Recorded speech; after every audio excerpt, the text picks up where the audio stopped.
বাংলাদেশে ইসলামের ইতিহাস কিভাবে ইসলাম এলো বাংলা ভূখণ্ডে পূর্ণ ডকুমেন্টারি বাংলা সবুজের দেশ নদীমাতৃক ভূখণ্ড সোনার বাংলা এই দেশের ইতিহাস যতটা প্রাচীন তার সংস্কৃতি বিশ্বাস ও ধর্মীয় বিকাশও ততটাই সমৃদ্ধ আজ আমরা জানব কিভাবে ইসলাম বাংলাদেশে এসেছিল কিভাবে তা ধীরে ধীরে বাঙালির জীবনযাত্রা সমাজ রাজনীতি ও সংস্কৃতির গভীরে প্রবেশ করে আমাদের পরিচয়ের অংশ হয়ে উঠেছিল এক ইসলামের আগমনের প্রাথমিক ধাপ সপ্তম থেকে অষ্টম শতাব্দী ইতিহাস গবেষকদের মতে ইসলামের আগমন বাংলাদেশে মুসলিম বণিকদের মাধ্যমে শুরু হয় খ্রিস্টীয় সপ্তম থেকে অষ্টম শতাব্দীতে আরবের বণিকরা বঙ্গোপসাগরের বিভিন্ন বন্দর যেমন চট্টগ্রাম সোনারগাঁ মহেশখালী তাম্রলিপ্ত এসব অঞ্চলে বাণিজ্য করতে আসতেন এই বণিকদের ছিল সততা ন্যায্যতা দয়া ও নরম আচরণ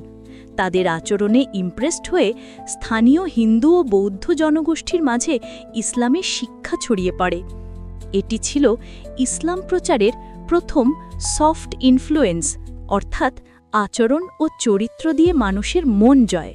দুই ইসলামে প্রচারে সুফি ও দরবেশদের ভূমিকা দশম থেকে চতুর্দশ শতাব্দী বাংলাদেশে ইসলামের বিস্তারে সবচেয়ে বড় ভূমিকা পালন করেন সুফি দরবেশ পীর ও ওলিয়া কিছু উল্লেখযোগ্য সুফি হজরত শাহজালাল রহমতুল্লাহ সিলেট হজরত শাহ পরাণ রহমতুল্লাহ সিলেট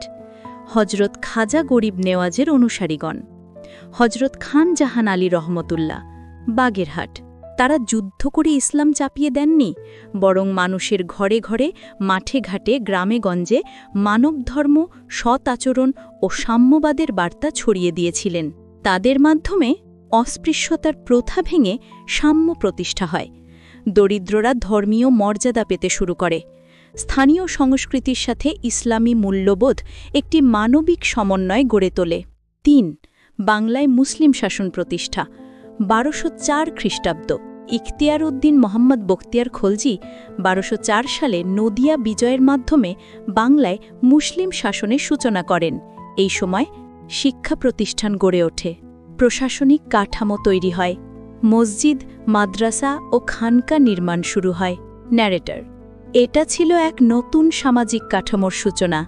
যেখানে বাঙালি মুসলিম পরিচয়ের বীজ রোপিত হয় ৪ সুলতানি আমল ও ইসলামের বিকাশ ১৩০০ থেকে ১৬০০ শতাব্দী বাংলা সুলতানি আমলে মুদ্রা ও প্রশাসনে বাংলা ভাষার ব্যবহার শুরু হয় মসজিদ স্থাপত্য শিল্প সমৃদ্ধ হয় বিভিন্ন শহরে মাদ্রাসা প্রতিষ্ঠিত হয় উদাহরণ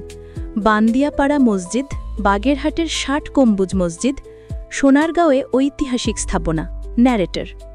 তখন ইসলাম কেবল একটি ধর্ম নয় বরং সংস্কৃতি স্থাপত্য ও সাহিত্যের অংশ হয়ে উঠেছিল ৫ মুঘল আমল ও ইসলামের বিকাশ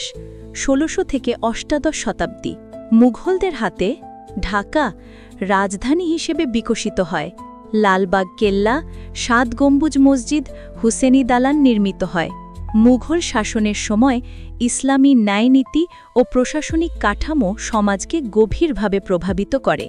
৬ ইসলামের প্রভাব বাঙালি সমাজে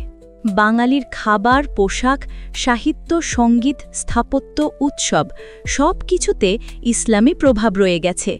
পীর দরবেশের উর্স মসজিদ মাদ্রাসা কেন্দ্রিক গ্রামজীবন আজও সমাজের মূলে ৭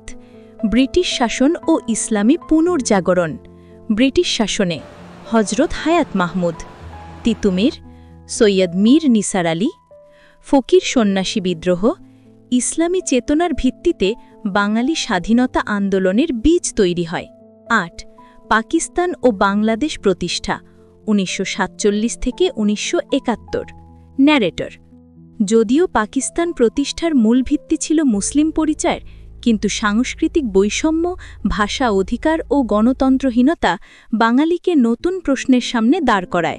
এর ফলেই ১৯৭১ সালে বাংলা ভাষা ও সাংস্কৃতিক পরিচয়ের ভিত্তিতে স্বাধীন বাংলাদেশ জন্ম নেয়